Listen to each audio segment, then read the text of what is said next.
சொன்னேன். அவமானத்தை ஒரு மனிதன் மறக்கிறது. எவன் ஒருத்தன் அவமானத்தை மறக்கிறானோ அவன் வாழ்க்கையில் முன்னேறது. அவமானத்தை ஞாபகத்தை எல்லாத்தையும் உலகத்தில் மறக்கிறான், நீ அவமானத்தை மட்டும் மறக்கிறது. அவமானம் ஏன் வந்தது, எதுக்காக வந்தது, நம்ம பலவீனம் என்ன, நம்ம பலவீனம் நம்ம எதை நோக்கி பயணம் பண்ணணும் அப்படின்ற அந்த அவமானம் ஞாபகம் வர வர வர வர அவன் வாழ்க்கையில் முன்னேற்றம். அவமானத்தை எப்போ மறக்கிறானோ அடிக்கடி அவமானம் ஏற்படுமே தவிர வாழ்க்கையில் முன்னேற்றம் ஏற்படும்.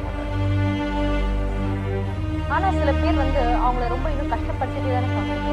அவங்க கஷ்டப்படுறவங்க, நீயே அவங்ககிட்ட போய் சிக்கிற, அது உன் செயல். நம்ம எப்போ அதுதான் சொல்லிக்கிறாங்க, நீங்க துஷ்டத்தை கண்டா உடனே தூர போகுது. அவங்க அசிங்கப்படுத்துறாங்கன்னு தெரியுது.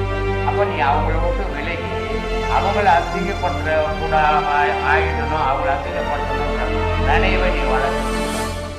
அவங்க கிட்ட இருந்து அசிங்கப்படாம வாழணும். அது எப்படி